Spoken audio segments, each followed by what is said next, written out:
La crisis de las sociedades de crédito y préstamo fue exclusivamente norteamericana. Pero la catástrofe del subprime sacudiría a todo el mundo financiero hasta los cimientos.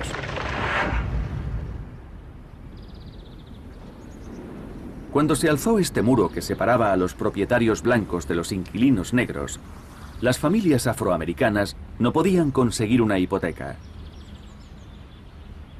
Pero 60 años más tarde, la situación era muy diferente. Queremos que todos los norteamericanos posean una vivienda, dijo el presidente Bush en octubre de 2002. Así alentaba a los prestamistas a conseguir 5,5 millones de nuevos propietarios entre las minorías. Animados por el gobierno federal a facilitar el acceso a préstamos e hipotecas, las empresas empezaron a ofrecer propuestas muy atractivas.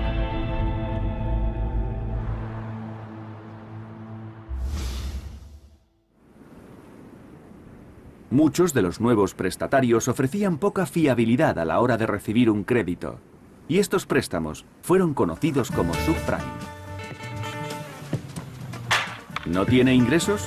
¿No tiene trabajo? ¿No tiene propiedades? Es el candidato perfecto para un préstamo ninja. Pero aunque los primeros pagos eran bajos, había un problema. Estos préstamos eran muy diferentes de los préstamos a 30 años e interés fijo del pasado. En los 80 el negocio de la vivienda cambió. Los préstamos eran de duración cada vez más corta y más prestatarios optaban por hipotecas en las que solo pagaban los intereses. Por eso las subidas del interés eran más notables. Pero ¿no temían los prestamistas que aquellos que pedían un préstamo subprime dejaran de pagar si los intereses subían? La respuesta a esta pregunta y la clave de la crisis del subprime era la securitización.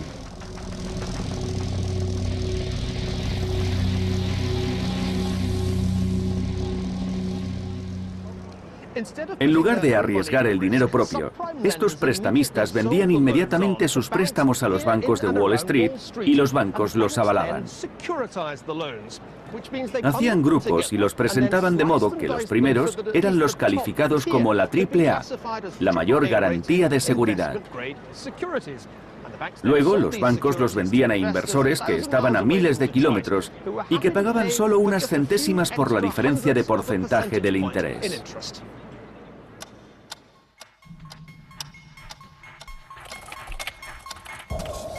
La clave de la securitización era la distancia que separaba a los receptores de las hipotecas de los beneficiarios de los intereses. Cuando en Noruega se compraron esos valores, no sabían qué había tras su inversión.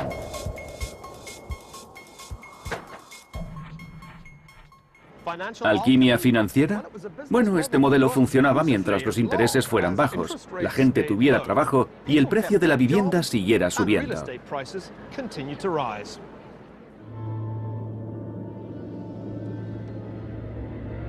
Desgraciadamente, ninguna de esas condiciones se dio en Detroit.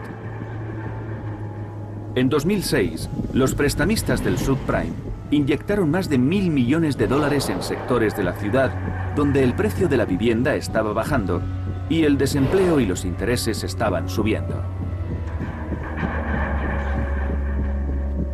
Y muchas ciudades seguían el ejemplo de Detroit.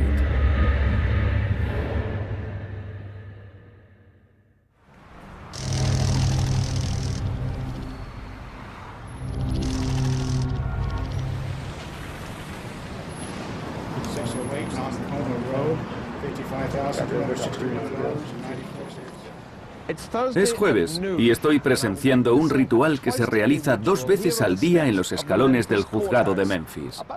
Unas 30 viviendas van a ser subastadas.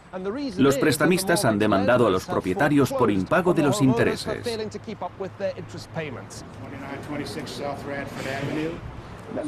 En Memphis es muy corriente. En los 5 últimos años, 1 de cada 4 propietarios ha recibido un aviso de ejecución de la hipoteca.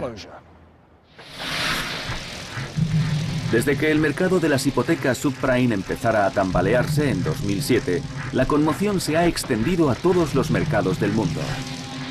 Ha arrasado fondos de cobertura y bancos de inversión. y ha costado cientos de miles de millones de euros.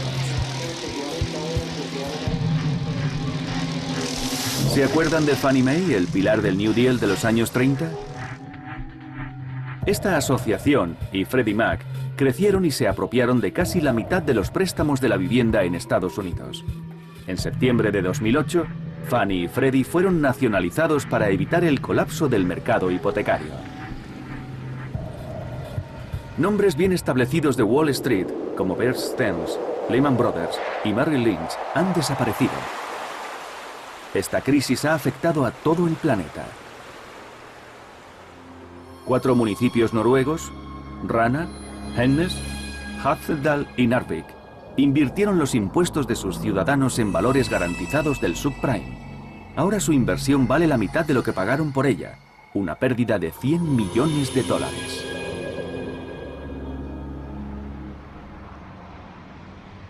Según parece, el modo más fácil de hacerse rico es invertir en el mercado de la vivienda. Seríamos muy ingenuos si invirtiéramos en otra parte. Pero lo más sorprendente de esta supuesta verdad es lo fácilmente que se torna en mentira. Al igual que los mercados de las acciones, las propiedades pueden subir mucho de valor y hundirse después. En Gran Bretaña, entre 1989 y 1995, el precio medio de la vivienda cayó un 18%. Pero eso no fue nada comparado con lo que ocurrió en Japón.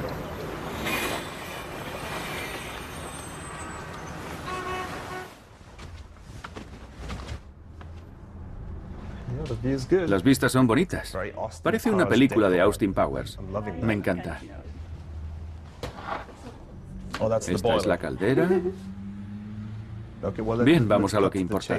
¿Cuánto costaría si la comprara ahora? $2 millones. Eso es más de 1 millón de euros por un apartamento en el centro de Tokio. El vecindario será bueno, ¿no? Parece mucho dinero, pero después de lo que ha ocurrido en Japón, es una ganga.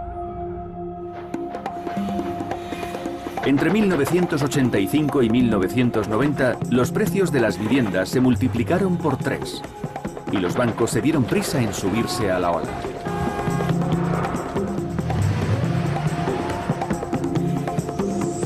Pero resultó no ser una ola, sino una burbuja.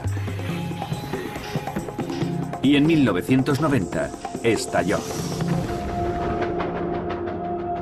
Los precios en Tokio cayeron un 75%, llevándose las ganancias anteriores. Si ahora cuesta 1 millón de libras, ¿cuánto costaba en 1990 cuando mayor era la burbuja? Unas 3 veces más. ¿3 veces? Cerca de $6 millones. 4 millones de euros. Vaya, y creíamos que había una crisis de la construcción en Occidente.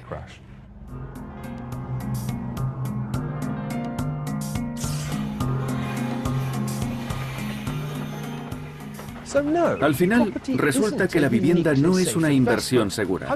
Los precios de las casas suben y bajan. Y como los valores, los inmuebles tienen poca liquidez. Eso significa que uno no puede desprenderse de ellos fácilmente cuando tiene la necesidad. Es el lado malo de la democracia de los propietarios. La cuestión es si se debería exportar este modelo al resto del mundo.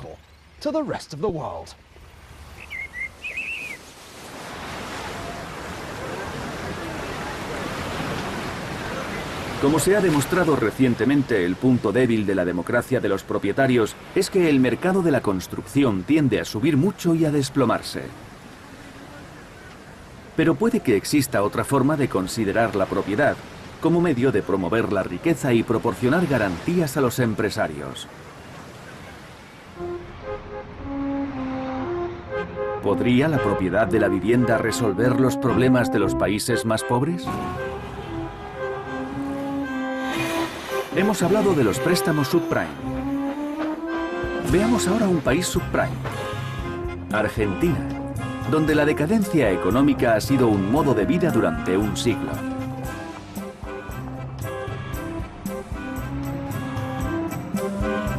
Estos barrios de las afueras de Buenos Aires parecen estar a 1 millón de kilómetros de los elegantes bulevares del centro. Pero, ¿es esta gente tan pobre como parece? Hay alguien que no lo cree. El economista peruano Hernando de Soto se dio cuenta de que las chabolas de los países en vías de desarrollo representaban billones de euros de riqueza sin aflorar.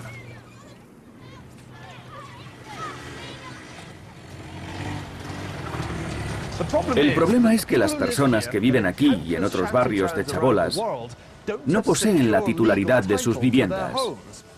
Y eso es malo, porque sin las escrituras no tienen garantías a la hora de pedir dinero. Y si no pueden pedir dinero prestado, tampoco pueden montar un negocio.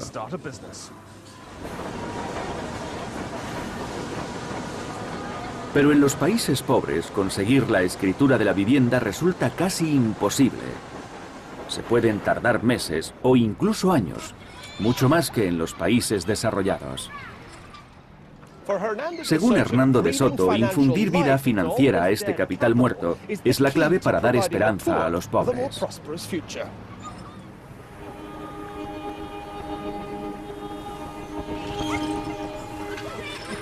La población de chabolas de Quilmes, en el sur de Buenos Aires, es un buen lugar para probar la teoría de Soto.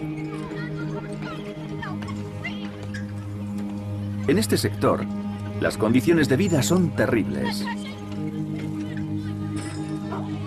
Pero a tan solo unos kilómetros, la historia es muy diferente.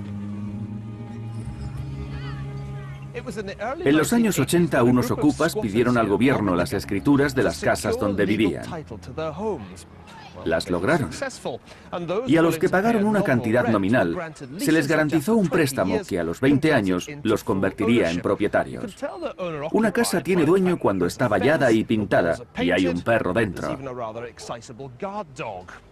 Desde siempre, los propietarios se preocupan más por sus casas que los inquilinos. Algunos conocen bien su valor y las han puesto a la venta.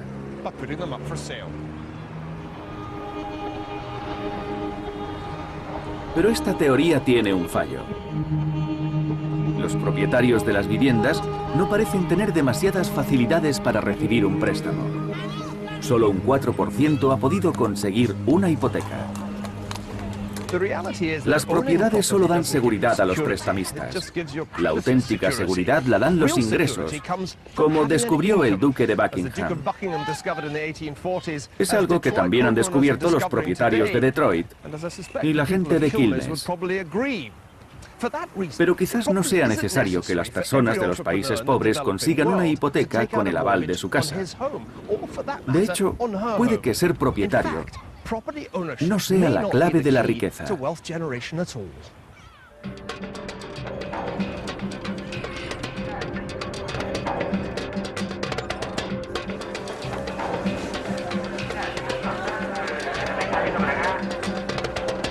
Esta es Betty Flores. Tiene un pequeño puesto de café en El Alto, un barrio pobre de la capital de Bolivia, La Paz. Betty es una de las muchas mujeres que han conseguido un préstamo sin ningún tipo de garantía. Es la personificación de un nuevo movimiento financiero conocido como microfinanzas. ¿Le han prestado dinero para el puesto? ¿Has prestado dinero para empezar su empresa de servir cafecito y té? No, solo para hacer el mesón. Para hacer mesón. Sí, tuvo que pedir dinero prestado para montarlo. ¿Y lo ha pagado ya? Allá, con esto mismo. Lo pagó con lo que sacó del puesto hace tiempo. Ah, entiendo. Historias como la de Betty ponen de manifiesto el sistema de microfinanzas en países como Bolivia. Las mujeres ofrecen mayores garantías crediticias que los hombres, con o sin vivienda. Eso contradice la idea de que las mujeres son derrochadoras.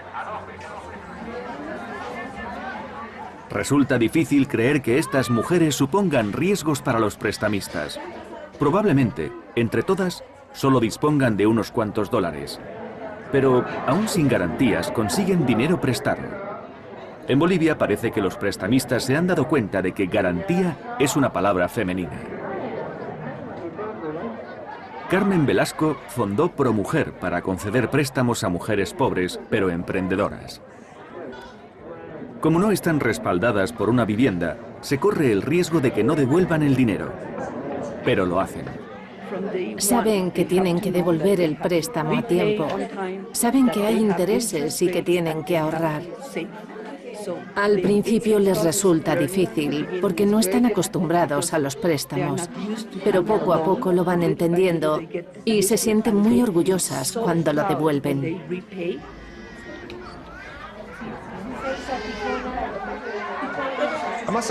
Debo confesar que me ha impresionado lo que he visto en ProMujer. Se ve que las microfinanzas han transformado totalmente la vida de estas mujeres. Detrás de mí está la cola de mujeres que acuden a devolver el préstamo. Puede que para los prestamistas lo más seguro ya no sean las casas, sino las amas de casa. Por supuesto, sería un error creer que las microfinanzas son algo infalible. Solo con préstamos no se conseguirá eliminar la pobreza. Pero las garantías que ofrecen las viviendas tampoco son el modo de conseguirlo.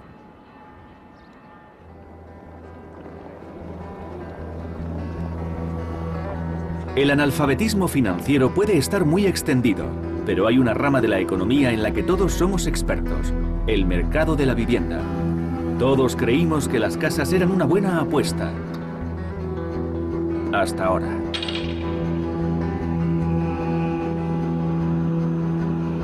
En todo el planeta los precios de las viviendas están cayendo. Desde Memphis hasta Santiago. Desde Londres a La Paz. Fomentar la compra de la vivienda puede tener réditos políticos para el capitalismo, pero también distorsiona el mercado de capitales al hacer que la gente prefiera los inmuebles. Por supuesto, se necesita dinero para iniciar un negocio o para comprar algo caro. Pero parece peligroso invertir en un mercado tan arriesgado. Desde Buckinghamshire a Bolivia y a Escocia, la clave está en conseguir un equilibrio entre deudas e ingresos. En el próximo episodio sabremos qué ocurre si ese equilibrio sigue un rumbo equivocado.